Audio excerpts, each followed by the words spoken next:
like sports? Do you like beer? Do you love sports and beer? Then you're exactly where you need to be. This is the Huebs Views Brews show on 1252 Sports Chicago.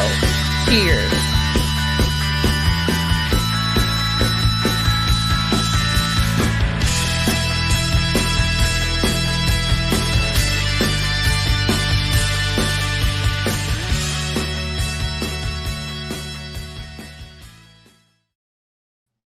How is everyone doing? Welcome on in to another episode of Huebs Views and Brews. Took the week off last week. It was my 64th birthday on Saturday the 15th, and ran out of town. My girlfriend and I left town, went to Lake Geneva. We'll talk a little bit about that because if you haven't been to Lake Geneva in the past, you can have a really good time up in Lake Geneva, and I'm sure you know that. I know our guy Fat Mike knows he takes his boat out there and does a lot of things. So we'll talk about that. But yeah, nice to be back. A big week of sports. And it's funny because I know it's Huebs Views and Brews, and you're not going to get a lot of views from me on the NBA. You're not going to get a lot of views from me on the NHL. You're not going to get a lot of views from me on the PGA Championship. Hey, I'm happy a 50-year-old Phil Mickelson won. I don't really care. I didn't watch two shots. Because I'm a baseball guy. You got White Sox behind me. You got a White Sox chair. One of these days, I'll figure out which way to turn. I could never be a weather person. You got the Sox over here. But I'm going to start the show talking about the other team in town, the Chicago Cubs. You know why? Because they're playing better right now. The Cubs have won 12 of their last 18 games. Oh, what am I doing? It's called Huebs Views and Brews. I got to have a brew. And we're going to have Paul Ivnik and also Chad Lindahl from Nik Ivy Brewing in Lockport on a little bit later on around 7:40. Also, my buddy John Mamola from Tampa Radio down WDAE in Tampa. He's going to join us about 7:15. But I always like to have a beer, and this one is a little bit of a different beer. As I pour it, it's a beer from a brewery called Huebs Cave.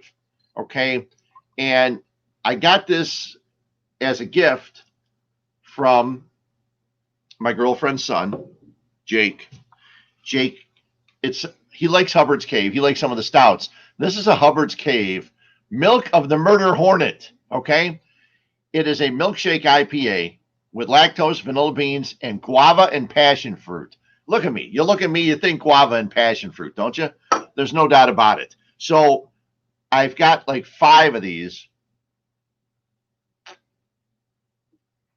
Oh, and it's really good. It's got a little bit of a sweeter, fruity kick to it, but it's an IPA, a milkshake IPA. Looks really nice. I have it as always, in my Showboat Saloon glass because it's the biggest glass I have. So it's really, really nice. So I'll enjoy that. We'll talk some Nik Ivy Brewing around 7:40. We'll talk with Rock Mamola in about 7:15. But we'll start with Cubs. And my buddy Booch Clayton's happy that I'm starting with the Cubs. Why not? They take 2 out of 3 from the rivals in St. Louis. They knock off the Cardinals. You get to see a Kyle Hendricks game. That's what Kyle Hendricks was supposed to be doing. And this month of May, he's doing it. 4 of his 5 have been amazing. 4 of his 5 starts in May, more than 6 1/3, 1 earned run or less. He's pitching very, very well. He's come around after a real rough start to the season. And because of that, you get good starting pitching, you get just enough hitting, you get some wins. And so they got one the other day. You see that Hendricks had a really nice game, goes into the 7th inning. They win that game with an 8-run 8th inning. And if you wager on sports, which I think so many people do right now because it's so easy with BetRivers and FanDuel and DraftKings and all of PointsBet, all of the other companies. So I had 2 bets on the Cub game on Friday because I missed the Sox game. It started early, and I didn't have a chance to make a bet. I bet Kyle Hendricks getting a victory. That's tough in baseball nowadays. Pitchers don't always go 5 innings. He went into the 7th. He gets the win thanks to an 8-run 8th inning when the Cubs just kept running around the bases like a video game. They're just running around. And then I had Wilson Contreras to get 1 RBI. Actually, they gassed 0 to a half. So I had him over half an RBI. Wilson Contreras came up to bat in that 8-run eighth inning with the bases loaded. What's he do? He draws a walk.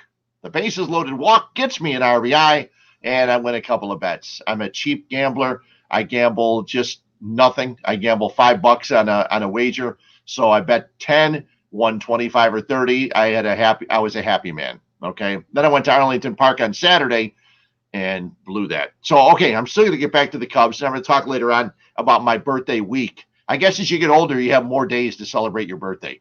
When you're a kid, you get your one birthday, they sing happy birthday to you. Nobody's saying happy birthday to me.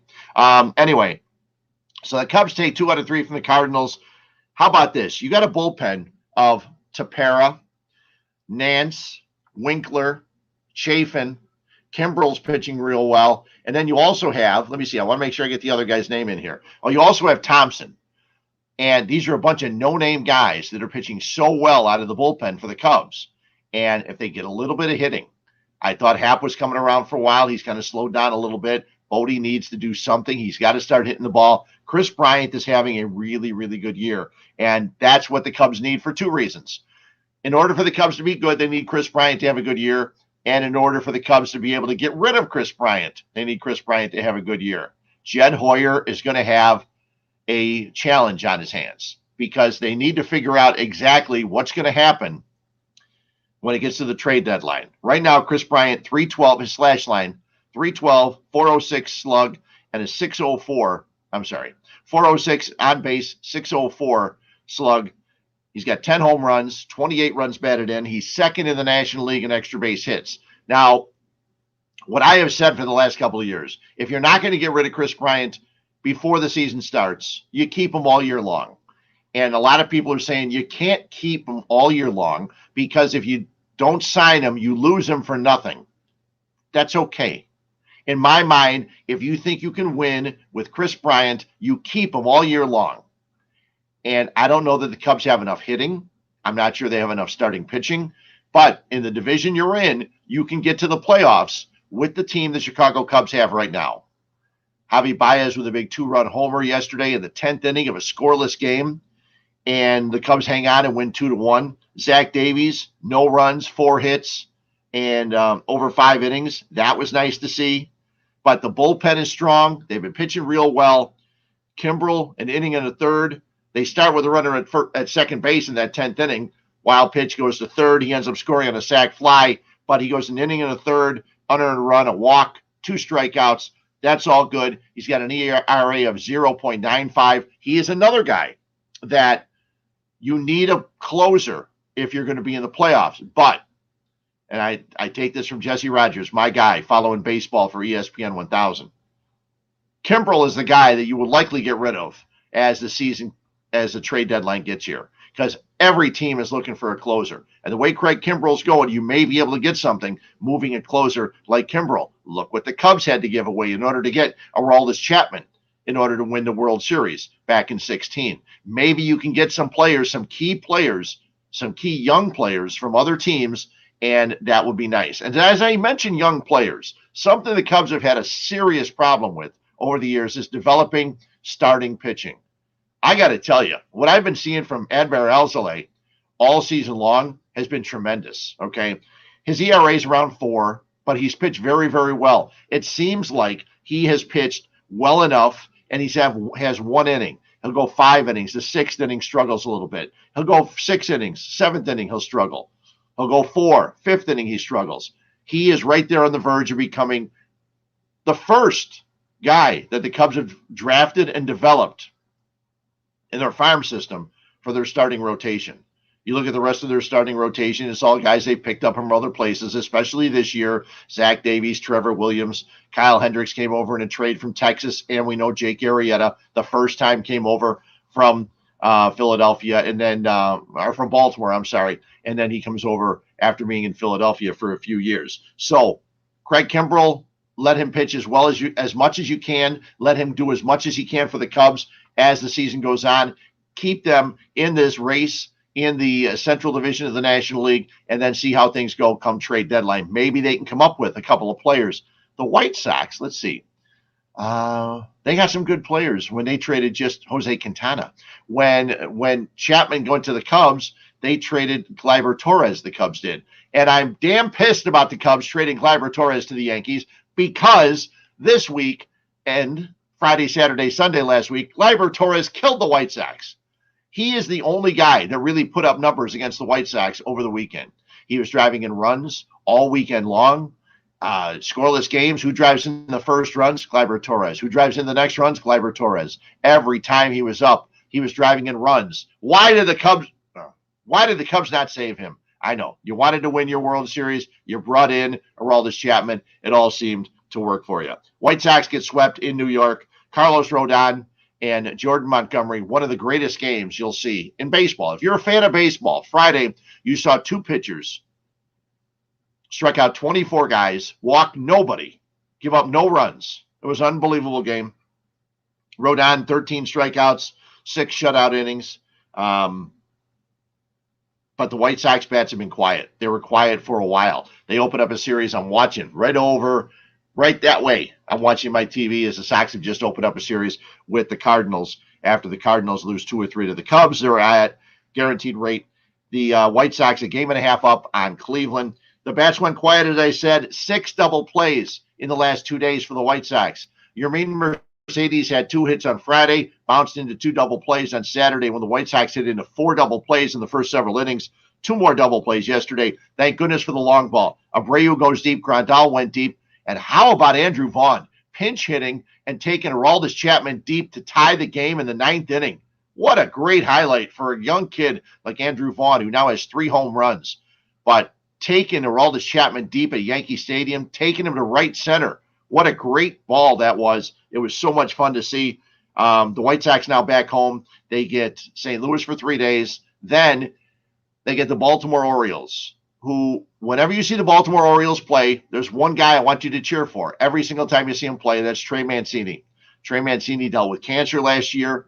And while everybody else was dealing with COVID, he was out with cancer. He is back and having a really good year. Trey Mancini played his college ball at Notre Dame with my buddy Steve Gigailo's son, Eric. Eric, by the way, happy birthday. His was May 17th. Eric got married a year and a half ago in November. Trey Mancini was there. Aaron Judge was there. It was a pretty cool wedding. Bunch of 62-year-old guys fanboying over these young Major League Baseball players. But when you see Trey Mancini play at Guaranteed Rate Stadium, Guaranteed Rate Field this weekend, Thursday, Friday, Saturday, Sunday, he's the one guy you can pull for. And don't worry what uniform he's in. Guy coming back from cancer, a good guy, nice kid. And it's great to see he's been able to come back and just light it up as he has. 2 real quick things, and we'll get to my buddy Rock. Nick Madrigal, a real tough weekend in New York. Really tough Friday, Saturday. Friday, line drive off the bat, and it goes in and out of his glove. He turns, spins, rushes the throw to first, makes an error. 2 errors, same play. Later in the game, he drives in the White Sox only run. He drops his bat down almost to the other batter's box on the other side of the plate, flips one over the first baseman's head, gets an RBI for the White Sox. Saturday, Sox aren't hitting at all. What's he do? He triples in a 7-0 game. Next guy up hits a ground ball to third base. He figures, no problem. He said, we'll just handle this and take care of it. Guess he figures Madrigal goes, it's 7-0. They're going to throw to first, get the out. No, they came home and nailed Madrigal at the plate. It was a rough weekend for Nick Madrigal. So the young kids, Nick Madrigal, rough weekend in New York. Andrew Vaughn, a weekend in New York he will likely never, ever forget. So that's very, very cool. A little bit of baseball talk. And now we talk a little bit of, we'll talk a little baseball because my guy Rock loves his White Sox as we bring in my guy John Rock Mamola. Despite the Tampa Bay hat, they've won 11 in a row, so I can understand. What's up, Rock? Put some respect on that name, Fred. Come on, man. 11 in a row. I mean, welcome to the City of Champions. Who would have thought, right? Come on. That's one of my questions. You leave Chicago, you go to Tampa. Who would have thought you'd have the Bucks, you'd have the Lightning, you got the Tampa Bay Rays who were in the World Series last year. I mean, how cool is this for you as a diehard sports fan? Now, a guy that runs a radio station in Tampa and their sports is just going crazy. It's got to be a blast. Oh yeah, no, it's a lot of fun. I mean, the Lightning actually just went up 1-0 while I was listening to your Cubs rants and raves. Interesting hearing you start with Cubs talk. That's okay. Yeah, well, But you know yeah, what? They took 2 or 3. The Sox got swept, so I figured, what the hell? yeah, what the hell, right? Believe me, I was hearing plenty about the Sox getting swept from my Yankee cohorts that I work with. But anyway, Sure. but yeah, man, I mean, it's a lot of fun because like the tone of Tampa Bay sports has been kind of like that market down south, and there's not really a lot of success. I mean, the Devil Rays were trash for a long, long time. The Bucks, I mean, historically, the Yucks. Yeah. And the Lightning, I mean, are kind of that hockey team down south that will make little headlines from time and again. But yeah, man, it's a lot of fun. The town's on fire. It's interesting seeing all the people from different parts of the country that move down here all of a sudden Sure. start to embrace the teams. I mean, winning's good for everybody, man. Yeah. So we've had a pretty good run the last 18 months, and looking forward to having another 18 months plus. I mean, we'll see what happens. Yeah. I don't necessarily remember the day you came into the station at the Score, but you worked with me and Murph. You worked Yep. with me, Murph, and Andy Garcia, and Yep. then you, me, and Weber and Jen and Maxfield. Mhm. We were working with Mike North. Yep. What did you think when you were doing that? Did you have any idea you'd get to where you're at now in this radio business? Oh, hell no. There's no way that I ever thought that I would leave, first of all, the market of Chicago for a Right. market, down. I mean, granted, Tampa's a top 20 market, but I never thought that I would live in the state of Florida. Vacation, of course, but not Right. live. It's actually 10 years. It was actually 10 years about a month ago. Okay. So it's been that long. But no, I never really envisioned myself being a manager, a suit, as we used to kind of joke about around the office. But Sure. being a suit in Florida is a little different. You kind of wear flip flops and shorts and some nice polos. So it's a little different than up north. But no, I never thought that my career would take the turns that it did. I'm eternally grateful, though, now running two brands, not only the sports brand down here, but now the conservative news talk brand, Fred. Oh yeah, because when you think conservative news talk, this is That's what you right. think, right? Yeah, That's what exactly. I think of. Yeah. Yeah. So no, it's been a wild ride, man. And working for iHeart has been a blessing and a curse all at the same time. But I'm still here. We're still kicking, and we're having a good time doing it. Now you guys you run ESPN, but you also have 3 local shows during the day, right? On DAE. Yeah, so we have a morning show 6 to 9 Eastern. Then we run Dan Patrick, which is syndicated from Premiere. And then we have 2 local shows from 12 to 7. We're the home of the Rays, so we carry every game. We're the local flagship for the team, so we beam it out to like 30, 40 affiliates. But we also have the Bucks in-house with us. We also have the Lightning in-house for us. So, yeah, but at night, ESPN, a lot of NBA, a lot of NFL, college football, that kind of stuff. Yeah, I never talk about the NBA or the NHL unless the Blackhawks or the Bulls are in the playoffs or playing. I know too well. I know. It's the only games I watch. And so right now I was actually looking for the Lightning game. I couldn't find it on TV. And I just threw on extra innings package so I can watch a bunch of baseball. Well, nothing says Stanley Cup playoffs like CNBC. There you go. There you go. That's when you know the league really doesn't care about the Stanley Cup champs. Yes. Now you are a much younger guy than me. I just turned 64 last weekend, and radio is a thing where it's so funny because you're the people that go to games, baseball games, 50, 55. It seems like sports radio. A lot of sports radio listeners are the older demo. As a program director, are you in the same situation as baseball is, trying to get younger listeners to listen to sports radio? Oh, of course. I think really any business model, you're always trying to look to that next generation of consumers. So, one of the good things that the pandemic did is it kind of forced, the old dogs to try new tricks because nobody's sitting in their cars, in morning drive and, no one's working in the office anymore. They're all working from home. Plus you have these smart speakers that, you can beam out, perfect quality radio and podcasts at a second's notice. So, man, it changes your game plan on how you approach your content. The good thing down here is, Florida stayed more open than a lot of states through the entire pandemic. So really the amount of audience reduction as far as what counts towards our ratings and towards our cume really wasn't affected too much as opposed to other markets around the country. So really for us, it was just kind of finding different ways of finding a different audience while people were at home. So we did video game streams. I was playing MLB The Show 20 for 10, Okay. 15 people trying to, encourage people to go to the Twitch platform to kind of build that audience. ESPN 1000 has done a tremendous job with that. Believe me, I look at that every day, looking for little things that I could take from Mike to kind of, increase my brand awareness a little bit. But yeah, I mean, podcasting obviously is huge. iHeart's the number one podcaster in the country. So finding different ways to put different content on that platform, finding different ways to promote it through different social channels and stuff like that. And honestly, from a manager's perspective, I like hiring young. All my producers are under the age of 35. Okay. I like the fact that they think differently about how it's presented at first and how to package it on the back end. And I've always been a very inclusive sort of manager. I always learn around good people around me. So listening to that feedback from their perspective has been extremely invaluable for how we've packaged things here on DAE. And the test of time, the COVID epidemic brought us some great sports stories, number one, but definitely huge gains in the audience, and we're looking forward to keeping that into 2021. I think you remember when we were at the Score together, there was a lot of talk because of the young guys, you and Jason and Lawrence. People said, we should have a Score 1 and a Score 2. The old guys should all be on Score 1, your Right. McNeils and your Boers and everybody else, and and Jiggets and North, and then the younger ones. It's funny because it was not a bad idea. I mean, Right. it's kind of like it's kind of like a great idea, something that probably would have worked, because then you have the older people still getting their broadcasting and their angle and their points of view, and then you get the younger guys like at our station. Bleck and Abdallah are on at night from 6 to 8 whenever there's not White Sox baseball, which is pretty much every night right now. But they definitely skew a lot younger than when I work with them. I worked with them for a year in the summer on Sundays, and I just called it Two Millennials and the Old Guy, because I was learning from them on a daily basis. They were teaching me stuff I had no idea about. But it's interesting how slowly but surely it starts to wind down. Not that us old guys, our point isn't valuable, but it's interesting how the whole thing with Tony La Russa and the the unwritten rules and stuff like that, and calling out Yermin Mercedes and stuff like that.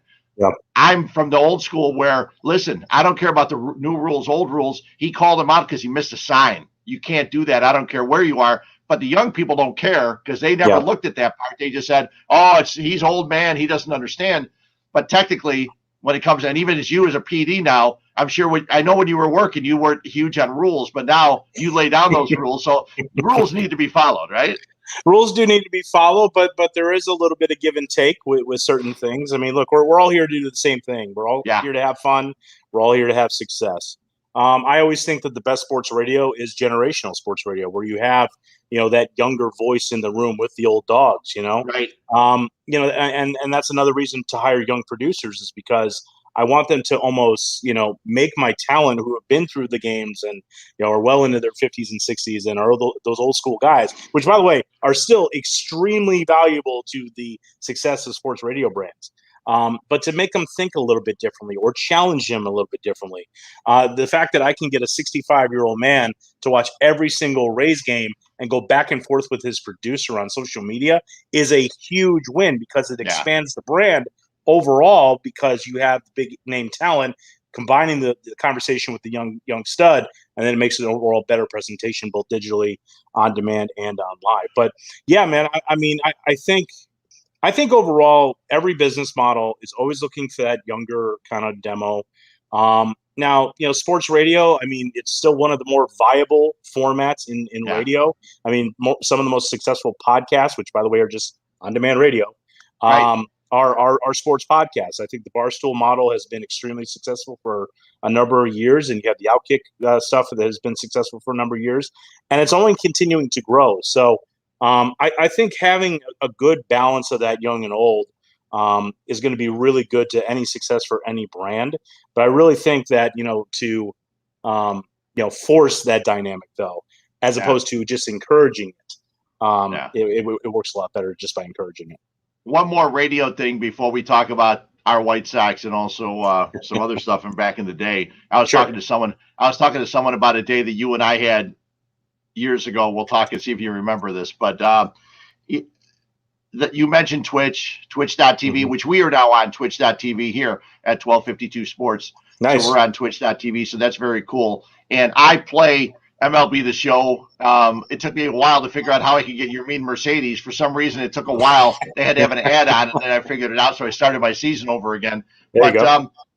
My only problem with the twitch.tv is sometimes I'm listening to radio in the morning or the afternoon, and they seem to be appealing to the people watching Twitch as opposed to the people listening on the radio. You know this because when we would do remotes, people would play to the people at the crowd, right? Not the people on the radio. It's still radio. That's still where everything comes from. It's how do you make how do you make it work? Because I'm listening, and as a guy who's worked in radio for a long time, I go, this doesn't translate. There's too much, let's look at this, look at this, look at that. Not everybody's on Twitch. They don't know what they're talking about. So how do you balance that? Well, I'm playing at a little bit of a disadvantage being in Florida because this is God's waiting room, as Terry used to call it back in the day. So the average age of a WDAE listener is probably a little bit higher than it is in the city of Chicago. So the way I've always kind of looked at it is obviously the larger audience is going to come to the radio, whether that's listening through the iHeart app or whether that's listening on an actual transistor radio or something in the car or something like that. That's where the larger base of your cume is. Use everything else as potpourri. It's just kind of like a text line. Okay, people can contribute to a text line, right? Right. People texting in the text line, it adds content. It adds that potpourri to your overall on-air product. I mean, we can say the exact same thing about Twitter. Not everyone lives on Twitter. Right. I know we put a huge focus on social media and connecting and branching out, our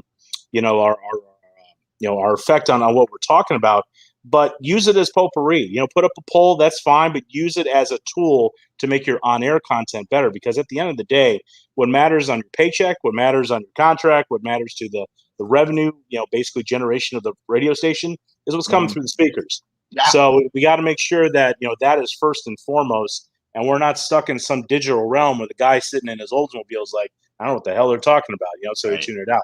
So it's a delicate balance, but at the same time, utilize those potpourri elements to create new content, which you can't get on the radio, which allows you to expand it, that reach for that audience, and tries to bring them back to the radio or try to attach them to your digital product. But again, it's no longer the 3-hour shift. You go home. It's no longer that. And honestly, that's the hardest part for people to understand is that. I go into the office every day at 8. I'm out at 4 or 5 in the afternoon. I'm working till 1, 2 in the morning because it's a 24/7 medium. It's no longer doing the shift and that's it. And that goes for all my guys. So, it is a delicate balance, but I think the right approach for any radio program to make sure what's coming through the speakers is first and foremost. Use everything else just to kind of add on to the layers. Don't make it the focus of what you're doing. How great are the smart speakers? Because I used to tell a lot of people, myself included, I would only listen to the radio in the car. When I got home, I wasn't going to go turn the radio on. But now, when you walk in the door, you just ask your smart speaker to play the station, and I can ask my smart speaker to play your station. Or when Jason was out in Atlanta, I would ask him to play that station, and it's great. You can play. And I find myself listening to more radio because of the smart speakers than I ever did before once I got into my house. Yeah, absolutely. I think the invention of the tool has brought radio back into the home, which is basically what was the number one, enemy of the business of radio is that people weren't listening to radio at home anymore. They got television, they got Netflix, they got video games, they got this and that. Well, now you have a device, and it's very simple. You just tell it what to play and it plays it. So you can't make anything simpler than that. So and the good thing is that, companies like you work for Good Karma, I believe. So Good Karma, iHeart, Odyssey from I think they're doing TLR. Now it's starting to actually count for something. Because for the longest time, my biggest, fight with the old dogs, like you, Fred, not trying to hate you or anything, is, look, there's a huge audience on streaming. The problem is that you didn't used to get credit for it. Now you get a lot of credit for it because of it's almost like the pandemic forced people to think differently. Smart speakers forced radio companies and Nielsen to think, oh, wait, there's a lot of people streaming now, so maybe we should give this some credit. Yeah, so you just need those kind of small little time moments in time to kind of force the narrative of how we get better moving forward. I tell people all the time. They ask me. They go, "What was like of all the years you worked in radio? What was the coolest thing?" It's pretty hard to top a Labor Day weekend when we hop on a private jet and go to Boston, isn't it? Yeah. Oh boy, got all kinds of stories from that trip, Fred. I still hear about some of them stories. Yeah, I was telling someone the story the other day about you and I. We were in Boston. We were off on our own. We walked into a bar with a really hot bartender, and we sat there for like 2 hours just drinking whatever she had. Yep. And it was some kind of XXX beer. It might have been Molson XXX or something XXX. And we drank there. And I mean, we had fun. I mean, that was the one.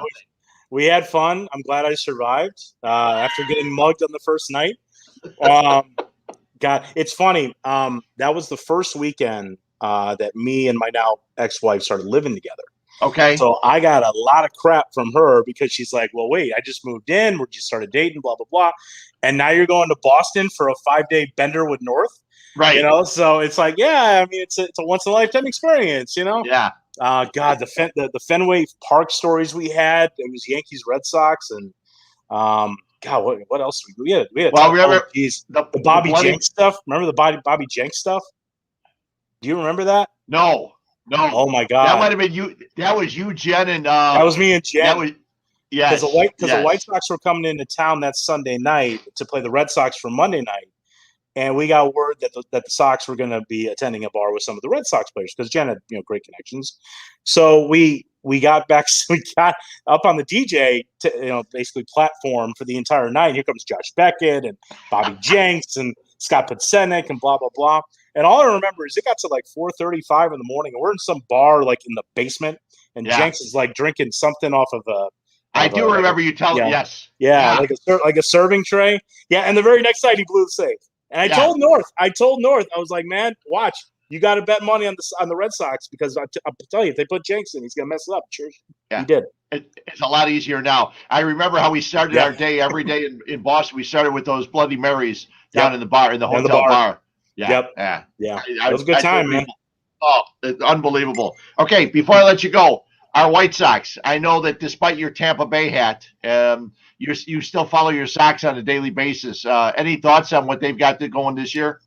I want to know when they're firing Tony La Russa, because I got to tell you, Fred, when they made that hire, I was like, this is going to be a disaster. They got so much talent on that roster, and that's a situation where the old dog is not mixing in with the young pups. Yeah. And it's really interesting to just continue to see the dynamic. And look, I mean, the young dogs, they're vocal about it. They do not shy away from being as critical of their manager as their manager is as critical of them. So, look, I hope it's a good year for the Sox. I would love to see them make a deep run in the postseason. It's been too damn long, you know? Yeah. But yeah, I mean, I love what I'm seeing so far. You know, it's early. We always talk about Memorial Day kind of being that first post. I actually did the Rays I hosted the Rays pregame show today, Fred. Did you really? That's how small town market Tampa Bay is when they're calling on me to do their pregame. But anyway, but yeah, we were talking about today, like the Rays are the first team to win 30 games. The White Sox ain't that far behind. No. So, you know, I think it's going to be – let's see how it plays out during the summer. But I got to tell you, I didn't like the hire of La Russa. I thought it was a bad mix. It's playing out. I mean, the fact that he doesn't know rules and then he's hiding DUIs and now he's criticizing his own players. And look, it's a great debate, but you don't come out and call it your own player the day of and the day after they throw to him. Like, that was to be expected. You just don't do that. So no, you don't. You don't call your own guy clueless. It's not the smartest thing to do. But Tim Anderson had one of the best lines. And Anderson said, we're like his kids. We're like the bad kids that don't listen to dad. And he's the dad. And he said, we all get along. Everything's fine. And I think my biggest thing, and you've probably heard me say it over and over again, I never think managers mean a whole hell of a lot because they can cost you games. They don't win you a lot of games. Right. His bullpen, the bullpen, which is supposed to be a lot better this year, they're not so far. So hopefully they'll get there. Aaron Bummer's blown a couple of saves in the last couple of weeks. They get Liam Hendricks, and I missed his walk on 5 pitches to Aaron Judge with the bases loaded. Mm-hmm. Let him hit the ball. I mean, don't walk a guy with the bases loaded. But anyway, it's gonna be a fun year. And I agree. your Rays are fun to watch. They were fun to watch in the World Series last year. A lot of people got to know guys they never knew, but that's always the way this Rays team is. And their pitching is good. So it's going to be a fun time. I can't wait till the two teams meet. So it doesn't happen a lot, but I know that they'll meet this year, and it should be fun when they can get together. Rock, it's nice to see you happy, and you see my post, so you know I'm happy now. That's right. It was a rough time for me, and so yeah, everything's going well. Great to talk to you. Great to hook up. We'll talk soon. Okay. Thanks for jumping on. Always. Anytime for you, Fred. Thanks, man. Thanks. Appreciate it. John Mamola. He does radio down in WDAE in Tampa, and they have the Tampa Bay Rays who this afternoon won their 11th game in a row. And I think a lot of people became Rays fans last year when they played the Dodgers in the World Series. You'd rather see the Rays win than the Dodgers win, unless, of course, you had some money on it, and then you probably wouldn't want it. But Rock and I had some great times. Rock was a guy that back in the day, I'd say, I really like to get this album, but I haven't gotten it yet. He goes, oh, I got all that stuff. I go, how'd you get all that stuff? He goes, I got my ways. So a lot of my music is stuff that Rock would give me. And I listened to stuff like Stone Sour, which I had never heard of, and a bunch of other rock stuff. And I think I got all of his Metallica albums and put all those on my iPod, which I still have. Yes, I have an iPod.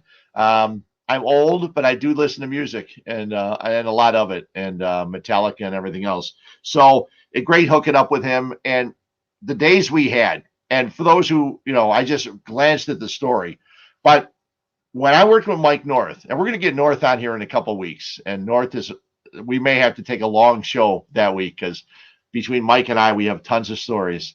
And the first year that I worked with North, with Ann Maxfield and Rock and Matt Weber and Jen Patterson, he said, don't make any plans for Labor Day.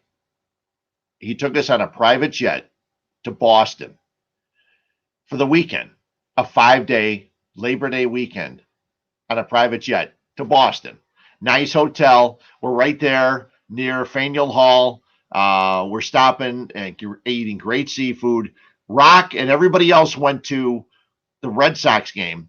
It was Red Sox Yankees. It was Clemens. Boy, Clemens in the big unit. It was Clemens and somebody. An amazing game. I, myself, went to Boston College because I knew a guy that went to Boston College. His name's Trey Koziel. He played tight end for Boston College. I went to Boston College, went up to see Trey. I went to see Matt Ryan, who was then the quarterback for Boston College. I knew Trey's parents were in town, sat and watched the game while everybody else was at Fenway. I said, listen, I'll meet up with you guys. Turns out they had a lot of fun. They had seats on the wall on the Green Monster. Had a lot of times, but working with Rock was fun on a daily basis.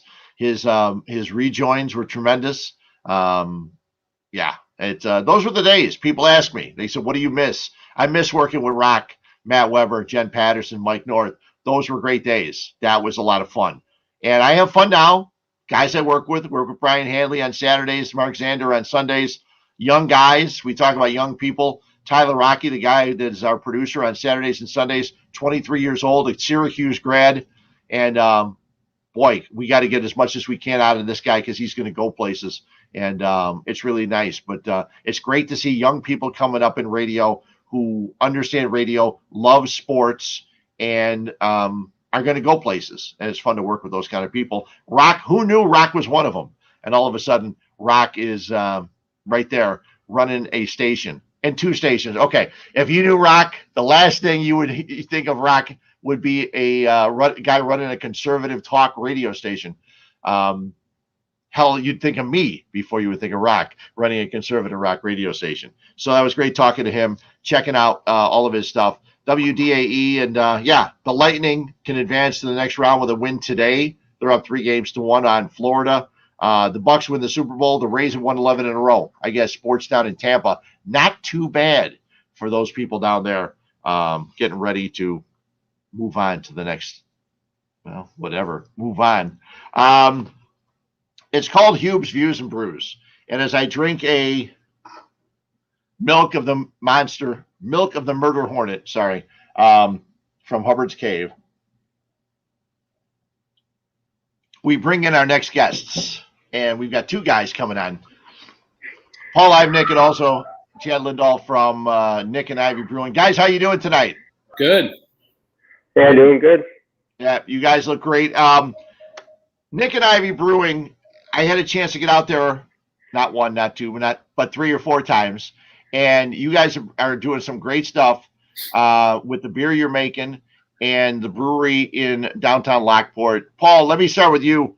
Opening a brewery in your hometown, I know when you're growing up as a little kid, you probably didn't say, well, I'd love to open something in my hometown. You might have even thought, I want to get out of my hometown. But now here you are years later, and you got a brewery, one of the hottest places in downtown Lockport. It's got to be awesome.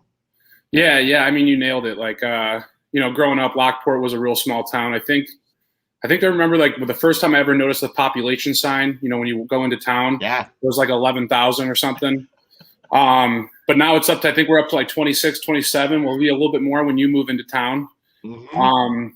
But yeah, I mean, I moved away right after college. I was teaching in the city, and we ended up in the west suburbs for 5 years in Villa Park, a little north of you right now. And, when we were looking to open the brewery, I just knew Lockport was kind of on the up and up. And, it took some convincing of my wife. She's from Elmhurst, so she wanted to stay out west. But, we found a house we loved, and the building that we're in, is perfect for what we wanted to do. So it all just made too much sense. It did. And starting a brewery, I mean, you had to come from somewhere. You didn't just say, well, I'm a teacher, I want to open a brewery. How'd the whole brewing thing start? So the first day I ever brewed a beer was with Chad on his first day brewing on the commercial system. So that was kind of interesting for me. But I was just a normal guy that just like you. I went to a lot of breweries all the time. I ran a sales company for like 6 years before we opened the brewery. And so I was traveling a lot, all around the country. And I noticed right when I'd land in the airplane, I'd be like, let's look up the breweries in town, and the first thing I would do before I went to the hotel was stop at a brewery and, see what they were doing down in, in the new city that I was in or whatever. So that's pretty much it. I mean, that's what it was. It's kind of embarrassing, but I was drunk in my garage and I was like, you know what? I'm tired of this sales stuff. Let's open a brewery, and one thing led to another. I read a book and, did a lot of networking. I reached out to a bunch of breweries that I went to a lot and talked to the owners there, and read the book again, and got into a lot of forums on Facebook and on probrewer.com, and just kind of, I've listened to, I think it's called the The Average Joe's Above Average Beer podcast. Yeah. And that one was great for me because he did long form conversations, 2 or 3 hours with, I think it was he's at 96 episodes. So I listened to all of those just to get their knowledge. And, I had a lot of time with the pandemic and everything to dive into it. So I did. You probably didn't learn much because I did one of his shows. We were sitting at Iron and Glass in Romeoville, and we sat and talked and drank, and that was a lot of fun. But Joe does a great job. Yeah. Do you remember the name of the book you read? Oh man, it's by something Hennessy. Chad probably knows it. No, it was like an open, how to start a brewery or something like that. Brewing Operations Manual. So okay. There you go. Yeah, I mean, it was cut and dry. It was just informational, so it wasn't real exciting or anything. But it's the fastest I ever read a book in my life, and it was really cool because each chapter was kind of organized to a different part of the brewery you had to think of. And for me, coming from the business background, I had run a company, I had done the hiring, everything on that side, the actual business operations side, I was able to manage pretty easily. It was, the nitty gritty of the beer world and all of that I really needed to, get tuned up on. So that's why we went real basic with our setup. We're not a brew pub. We're not doing food, hard alcohol or anything like that. We're strictly beer. And so, with training with employees and things like that, it's a lot easier. I have 2 employees on at our peak hours. So it's just really easy to manage as our first, big venture into the hospitality world. So, yeah. And that's the biggest thing. I mean, I talked a couple of weeks ago with Paul and Emily Slayton over at Skeleton Key, and they both come from the hospitality. So that part of them was easy. And then Emily's brother does most of the brewing over there. So it all worked out for them. But the front of the house, I guess they call it, or whatever, that's really important. And that was the funny thing. When I first walked into your place, I walked in on I don't know, it was a day there was like 2 other people there. I walked in with my girlfriend, had a beer, sat down, enjoyed it, had a great time. It was a wonderful place. And then we had the opportunity to the guys here at 1252. We did a show there with a bunch of us, with Angelo and Fat Mike, and we all did the show. And David Schuster was there, and I had a chance to talk to Chad for a while. And Chad, it was funny because when I was talking to you that day, and when you first started with Nik and Ivy, I had talked to a couple other people. I said, I heard about this Nik and Ivy Brewing, and they said, we tried a couple other things. They're okay, but they're not great. And I talked to you, and before I even got my sentence out, you said, yeah. He goes, I struggle with a few of those early ones, right? Well, yeah, we didn't have all the equipment that we needed for those first few beers. Sure. So it there's a bit of a learning curve there. And once we got some of the stuff more up to speed, the quality of the beers definitely went up significantly, I feel, from those first few. Well, and Ted, I tried when I was there that day. I was there for the NFL draft and a couple other days, and everything I've had there has been tremendous. And I've got a whole list of the ones that I have had and some of the other ones that you guys have cranked out. And I know I asked you this when I was there that one day. It seems like you have a lot on tap. Have you ever thought of like doing one IPA or one stout and just a couple? And I know you had a funny answer for me when I asked you why you have 12 different beers. I don't remember what my answer was then, but it's Paul's call on having the 12 taps, and that was it. Yeah, I do what I can to keep them flowing. It's a lot to keep going, though. I'll tell you that. Yeah, and Paul, I was gonna the answer to the question to you too, because I know there are some smaller places and other places that open and they may only have 5 or 6 beers. You walk into your place, and I was surprised the first time I went there that you had so many. Was it just like, listen, I got 12 taps, let's fill them all up, or what was your thinking there? Actually, it came from the podcast I was listening to, the Average Joe podcast. So I was listening to the episode with Ike and Oak Brewing, and that's one of the breweries that I'd visit a lot when I was in Villa Park. Good food, cool environment. They opened like right before the NCAA tournament one year, so I kind of found it just to watch the games all day and hang out, and I've been going there ever since. So I talked to Ed, the owner there, and he mentioned on the podcast, he said like, when he was hiring a brewer, pretty much like his goal was to never have a cup on a tap. Like every tap should be filled, hopefully with their own beer. We keep a cider on hand, so that way if we do end up dropping to 11, we'll throw the cider on, so that way the taps are still filled. The cider from 2 fulls, it moves pretty quick for us, so it's not like that's an issue. But our opening weekend, we had, I think it was 7 beers, 2 of which were a porter that we did a half batch with of just a straightforward, porter. And then we did one with vanilla, which became, which was Snowasis. And that's one of our mainstay beers that we keep bringing back. I think like after the first 2 weeks or 3 weeks, our Delwood IPA ran out. So we ended up being down to like 5 beers because we ended up dumping a batch too that we didn't really like too much at the beginning. We got through a keg of it, and me and Chad were just like, no, this thing's got to go. So if you look at Untappd, you'll know which beer I'm talking about. But anyway, yeah, so we dropped down to like 5 beers, and I had a bunch of friends, come and check out the brewery for a Bears game or whatever, right at the beginning of the season, right when we opened up, and they're all like IPA drinkers, the hazies, all that. And I'm like, right. I hope you like an Irish Red, because that's what we got. We got that and a porter, and I think we had a pale wheat ale on at the time, which was, good enough for them, I guess, for an IPA. So. Well, and Chad, you look at it, and I went to your site right before I got here. You got a couple Imperial doubles, you got an IPA, the things we don't say, which is again, it's an interesting beer. Do you guys all brew separately, because it's a beer that they're working on for National Suicide Prevention and understanding mental health? Is it a beer that every individual brewery does their own little spin on? Yeah, so we've pretty much stuck to the base recipe. So there was the base was shared with all the breweries participating, and then but you're free to do whatever you want. You don't even have to follow it in any way if you don't want to. Or there were some unique takes on it. I know Microphone did a cool spin on it. I think they put a bunch of fruit juice in there.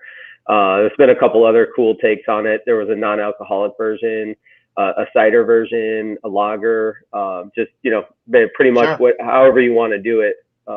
just as long as it, conveyed the message was the important part. When you and Paul started talking and Paul talked to you about opening the place, is there a certain beer that you liked brewing more than other beers? As far as like styles. recipe or styles? I mostly did like pale ales and IPAs for the most part.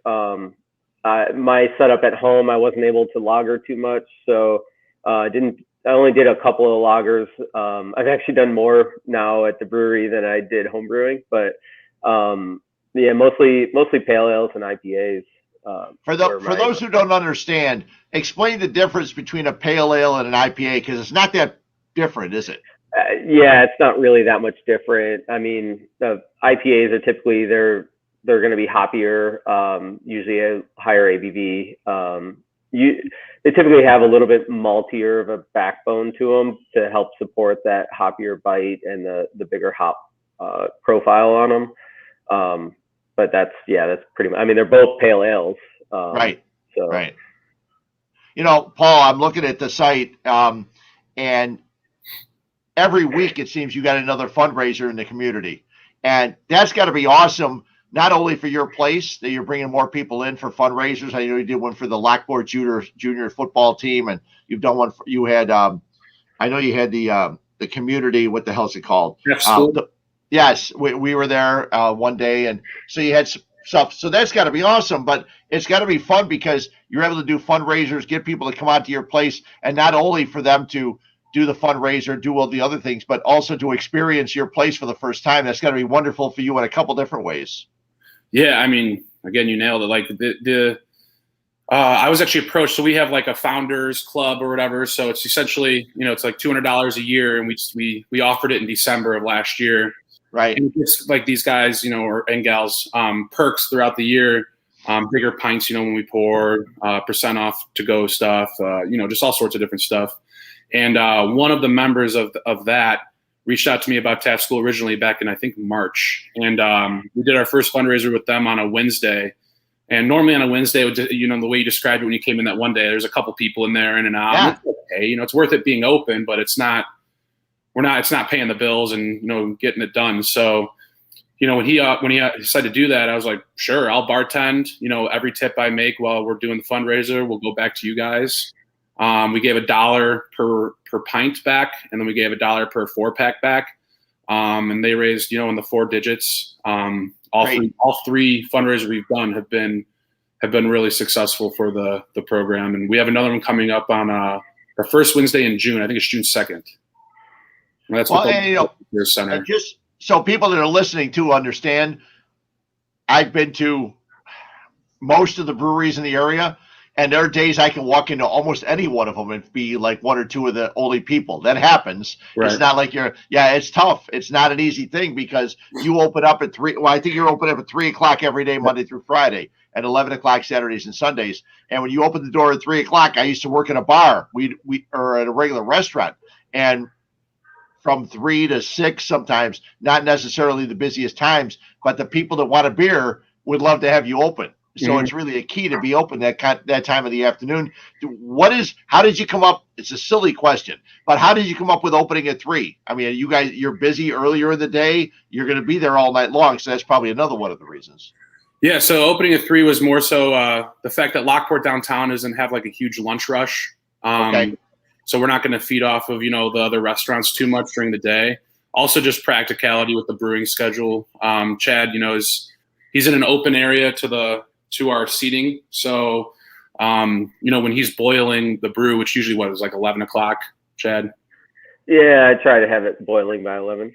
So that the next hour with, it completely steams up the windows and it gets hot in there, so it just didn't make too much sense. That's why on the weekends we can start at 11 because he's not in there brewing or anything. Yeah. Well, and it works out great because your location is awesome. You have a lot of music, I know, on the weekends, and a lot of the things on your website, you have the people playing outside, you got the people sitting outside. I mean, the outside has to be, when you looked at your spot, knowing that you could have outside seating had to be one of the keys to having that spot, wasn't it? Yeah. I wish it was bigger. and I wish we could at the back and whatnot, but there's an alley behind us. So we're in an old downtown, so we only have room. I think it's 7 tables out there. So 7 times 4, 28 seats.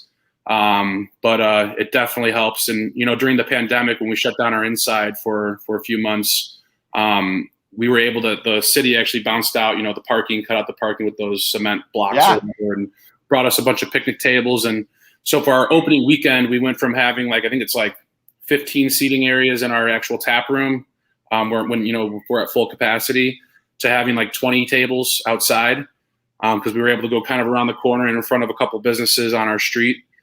So it actually almost oddly worked into our advantage there for our opening weekend. We had beautiful weather and it was perfect. How has the city helped you guys? I mean, other than that, it's got to be awesome because I'm sorry, I'm knocking my table over. It's got to be cool because, you look at it and I tell people Lockport, and like you mentioned, I'm moving to Lockport. It's going to take them a while to build a house, but I'm moving there. So I'm going to try and hit all the little places throughout the town and stuff. And someone just told me about a really good Chinese food restaurant. So we'll have to go there too. But how has the town helped you, and how have they, accepted you as a brewery coming in? I know there's people across the street too with Lock and Mule. So people that come down there, it's got to be a fun little weekend on Friday and Saturday, a fun little time in that downtown strip area. Yeah, definitely. So as far as the city helping us, they've been, honestly, I got lucky. I looked at, Lockport was my main goal, but at the beginning when I was looking for a building, I couldn't find a building that would suit our needs. At first, before COVID hit, we had funding to get tanks that required 14-foot ceilings. So we were looking more for a warehouse type space. So I bounced around a few different municipalities from Homer Glen, Crest Hill, Joliet, Lamont. We were really close to downtown Lamont. And then when COVID hit, we lost the funding for our tanks. So I ended up, hitting up one of the owners of Kinslager, and he told me that Kinslager's out in Oak Park. Right. He told me that they had just upgraded their tanks a couple of years ago and sold them to Casa Humelde, which is in the district brew yards. And he said since they went to the brew yards, they didn't have any need for the tanks anymore, so they've been sitting in storage for 2 years.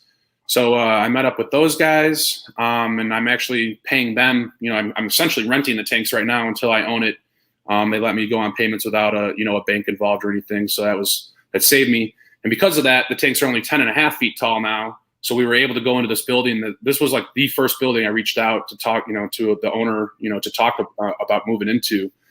So we got really lucky with all that, how that all played out. And since moving in, the city, like I said, they cut out the street. I think we had 6 ginormous, we were only allowing, I think it was 6 people at the table at a time, but we could have fit probably 8 at each or 10 at each of these tables. And then pretty much anything we asked for, they gave us.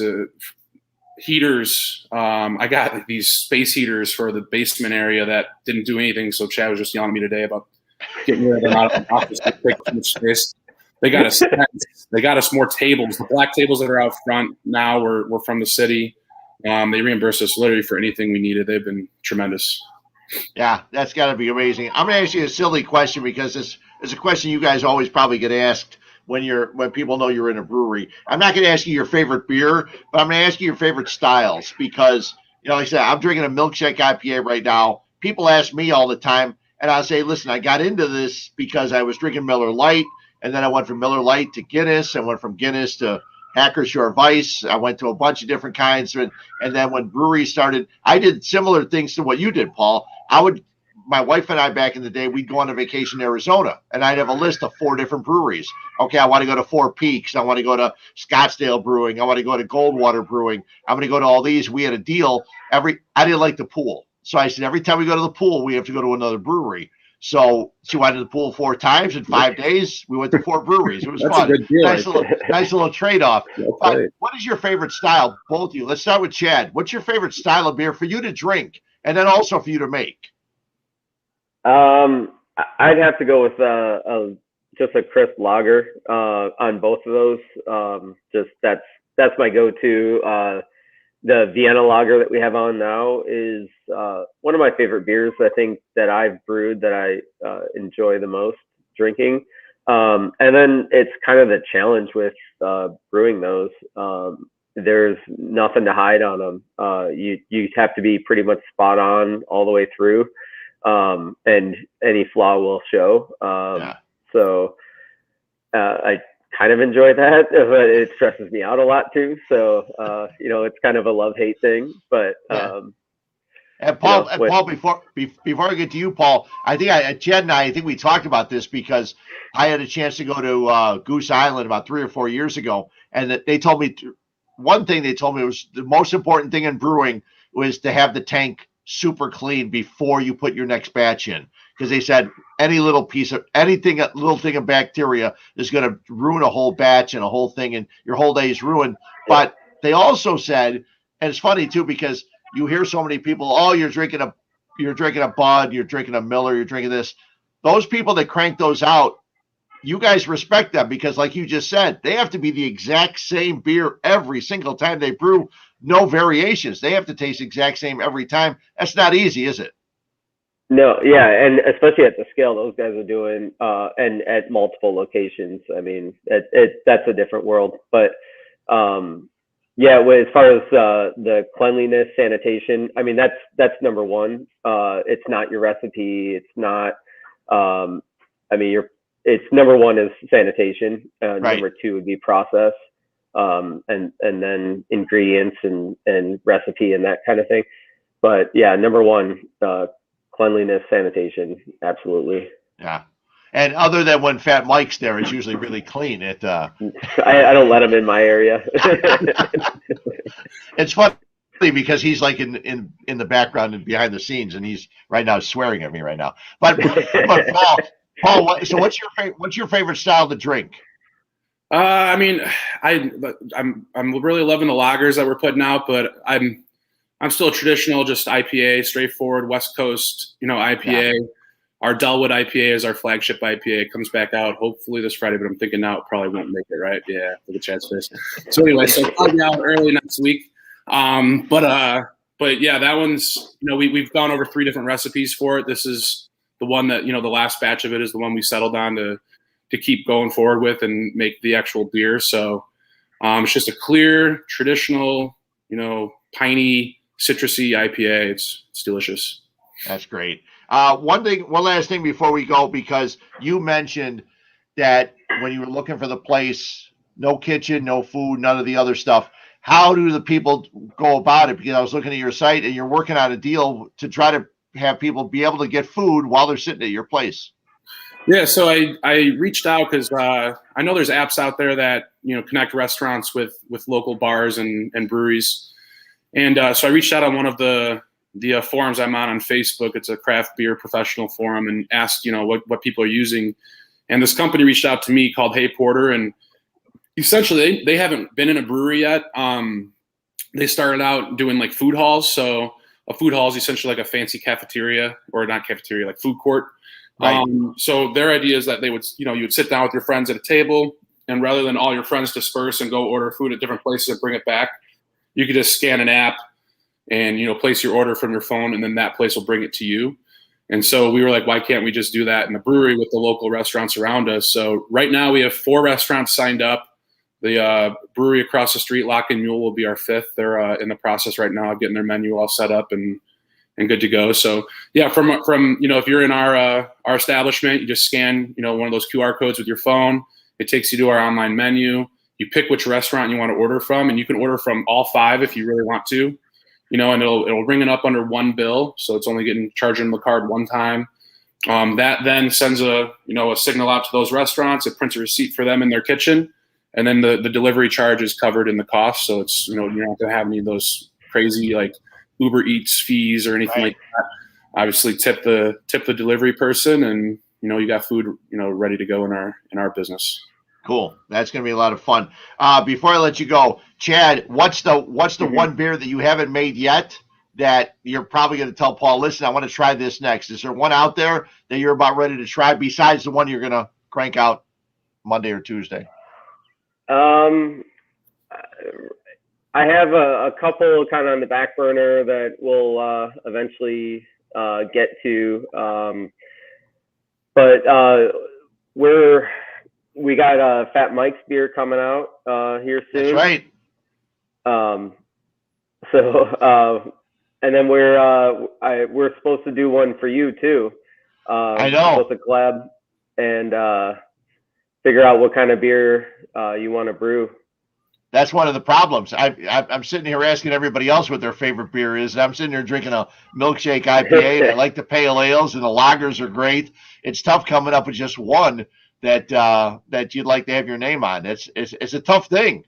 I know. Yeah. Mike said it was tough for him. Mike instantly said, "Make it a PBR." Yeah, exactly. It didn't take any thought process at all.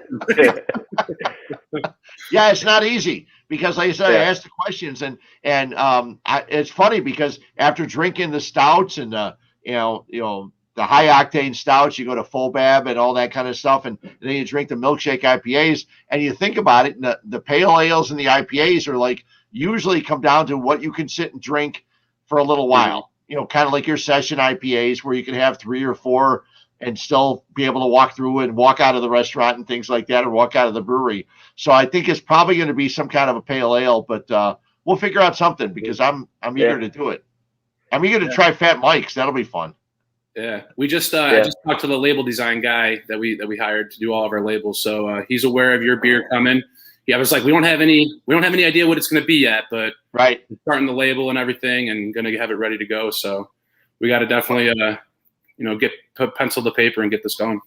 Yeah, I'll get out there soon because I'm actually heading out there tomorrow, but it's earlier than you guys are open, so maybe I'll stop by anyway on the way back. But I'll get out there. We'll figure out a good thing. And your place is wonderful. We had, like I said, we had a great time for the NFL draft, just hanging around and talking to people, and it's a wonderful place, a wonderful location. Glad you guys have had the success. Hopefully it just continues, and I can't wait to get out there again because I like the People's Elbow. I was a big fan of, and I have never tried the 1853, so I got to come out just to try that. Back on Friday, so yep. So I got to get out to try that and something else. So Paul, Chad, appreciate you guys coming on. I'll see you out there soon. Nik Ivy Brewing in Lockport, great place. And thanks for jumping on tonight. Yeah, thanks for having us on, Fred. Oh, yeah, anytime. A wonderful place. Nik Ivy Brewing. We had all kinds of fun. We were out there for the NFL draft, Mike and I, and he was not happy when they took Justin Fields to start with, but I think he's softened his opinion just a little bit. Every week we try to close the show with something that might be bothering me just a little bit. Let's do that again today.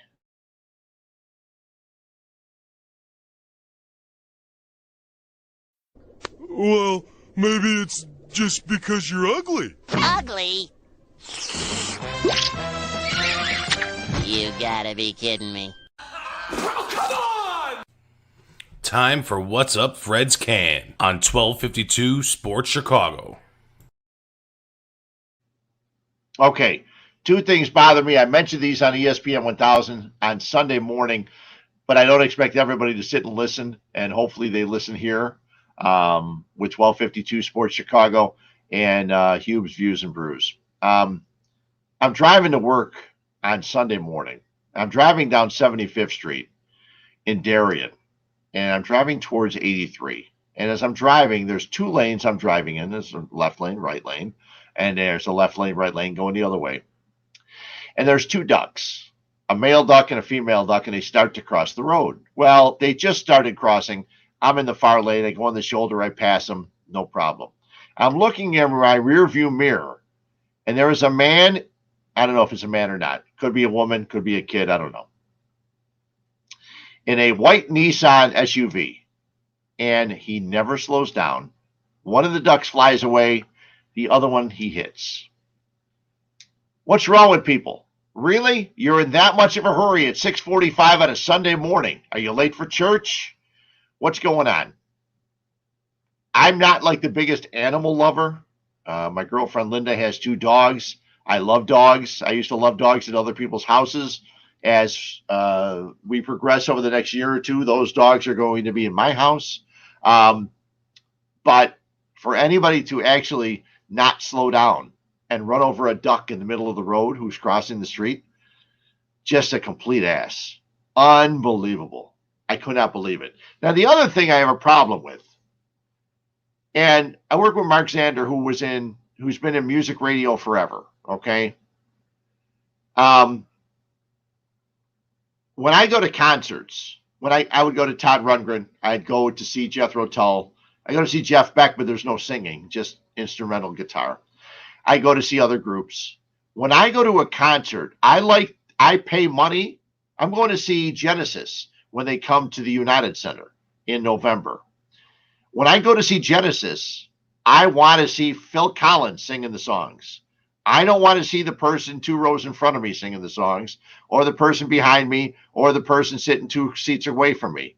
I'm paying to see the person that I paid to see sing the songs. And so many times at concerts, I was at a concert. I went and saw Todd Rundgren with my sister. Big Todd Rundgren fan. He goes into Rock and Roll Hall of Fame along with Kraftwerk and several others. And Todd Rundgren starts singing Hello, It's Me. And my sister next to me starts singing. And I go, hey, I paid to see him sing Hello, It's Me, not you. She was upset with me for a minute. Then she sang anyway. I don't know. Just a little thing, but that's something up my can. White Sox and Cardinals are scoreless. Cubs have the day off. They're in Pittsburgh. Next week is Memorial Day, so we'll figure out if I'm going to be here or not. We'll figure out if someone wants to jump on in. I know there will be a lot of beer drinking, so keep an eye on my Facebook. And again, you can see us on twitch.tv. You can see us on our YouTube channel, 1252 Sports. We're all over the place. We've got tons of shows. It starts with Grobstein and Schuster Express, Fat Mike Sports Show coming up on Wednesday. We've also got Bulls Gold coming up soon, talking Bulls basketball, Angelo's Sports Court, Turtles Take. So we got all kinds of stuff here on 1252 Sports. I appreciate you for listening. On Mondays, I'm here, Huebs Views and Brews. I would finish my beer to sign off, but I've already done that. So the Hubbard's Cave Milk of the Murder Hornet was quite tasty. I'm probably going to open another one as I leave, or as you leave, right here. Thanks a lot for tuning in on Monday night here on 1252 Sports. Thanks a lot.